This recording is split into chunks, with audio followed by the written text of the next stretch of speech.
Hello and welcome from Trend Signal for our review of the data and events for the week beginning the 20th of April. Well, we are approaching that time, May, when a number of analysts ring out the sell in May and go away. But it's interesting looking at statistics on the Dow Jones since 1950. The average return between May and October for the Dow Jones is just 0.3%. And that compares with an average gain since 1950 between November and April of 7.5%.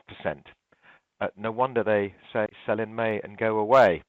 I guess the stats for the FTSE are similar in terms of those seasonal trends. Last week, stocks had a bit of a tough time, especially Friday, with, ironically, the first bit of positive data in the US for last week, sending the S&P and Dow sharply lower. The DAX had a very poor week with Greek woes dominating the Eurozone markets, and obviously the rebound in the euro, or more to the point, the fall in the dollar across the board, really affecting the DAX. The DAX has really been driven significantly higher on euro weakness, so any reversal in that has had that negative effect. But 730 point fall in the DAX, that's just under 6%, so quite a fall. Other than that, the dollar, as I've just said, slipped sharply. Sterling against the dollar fell or rose just over 3 cents, 2 cents on the euro versus the dollar, and the commodity currencies, the Aussie dollar and the CAD, all rallied, along with the Japanese yen as well. Precious metals quiet, but Brent oil, that was crude oil generally, was very, very strong last week, rising $5.75. That's 10%. That's a big, big move. Base metals also quite strong. Copper up 2.25%. Iron ore, which had fallen alarmingly below $50, rallied 7% last week. So you can see why the commodity currencies did so well last week. So, as I've said, Greek woes dominated the Eurozone markets last week. Greek bonds suffered their worst week since 2012. Yields on two-year notes, Greek two-year notes, that is, hit 26.81%.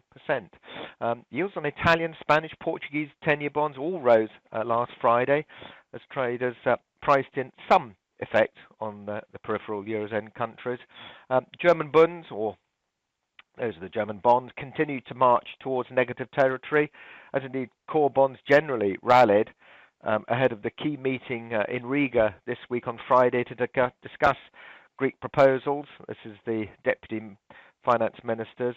No agreement, and it's unlikely that there will be an agreement when the Eurogroup ministers meet in May, and Greece has to unlock these funds from its previously agreed bailout package. And I think the probability of a Greek default's increased now. So it is now more likely that Greece will default than not. But does a Greek default equal a Greek exit or a Grexit? Not necessarily, but I think it probably increases the chances that it could do. So let's have a look at the calendar for last week.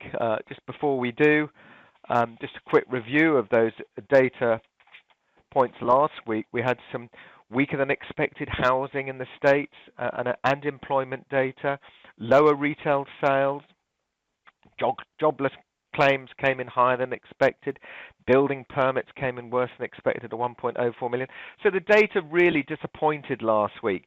This week we've got some key manufacturing data, German surveys, the ZEW and the IFO surveys out this week, and durable goods orders as well. So let's just have a quick review. So the first one on Tuesday, really, the key one is the German ZEW Economic Sentiment Survey, which is a survey of analysts and investors. Just click on the detail here on Forex Factory. It's closely followed. Positive consensus, so looking for a figure of 56.0 after 54.8 last week. Wednesday, we have the MPC official bank rate votes as to how our members voted there. There isn't any change expected in this run-up to the UK election. It will not carry any surprises at all, that data on Wednesday. Thursday is a big day of the week, really. We've got several manufacturing PMIs being published, including the one from China. The People's Bank of China has cut its reserve requirement ratio Sunday night, Monday morning, which has sort of propelled markets to a certain extent Monday morning, rather offsetting some of the bearish news for Chinese stocks on Friday, where margin lending rules were tightened to take the froth off some of the ridiculous moves in Chinese equities. But certainly this People's Bank of China move has encouraged decent gains first thing on Monday morning. But the data has been a little bit poor in China, so the HSBC flash manufacturing data on Wednesday night, Thursday morning will be closely watched. Still below 50 though, and that's the manufacturing sector contracting. Anything below 50 is contraction, anything above 50 is expansion. We've also got the Eurozone PMIs as well, so that'll obviously attract attention, as indeed will the retail sales out in the UK, plus 0.4%, pullback from the very strong data the previous month. We have the weekly unemployment claims on Thursday, and then we get into Friday, where we've got our second German survey of the week, the very wide-ranging IFO business climate that really covers all retailers. If you just click on the detail here, manufacturers, builders, wholesalers, and retailers. It's a very, very broad survey, but the key point is that another strong data, strong number is forecast there, 108.5 after 107.9 the previous month. And then we finish the week off with the core durable goods orders, a very important number actually, the durable goods data in the US, reversing last week's poor number, which was revised from -0.4 to -0.6. And that rounds off the week, a week during which we'll be keeping a very close eye on any Greek developments which have been really affecting the Eurozone markets across the board, both equities and bonds. Obviously, Friday we've got the Eurogroup meeting as discussed at the beginning of this piece, but results of that will not be felt until Monday morning.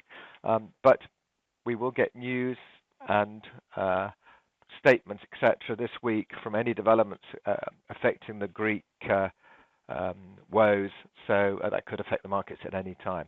Anyway, thanks very much for listening. That's it for now, I think. Bye for now. If you would like more information about trading the right way, Trend Signal is giving you the opportunity to see and hear about its services live at a free online seminar. Take a look at the Trend Signal website for the latest events and to book your free place.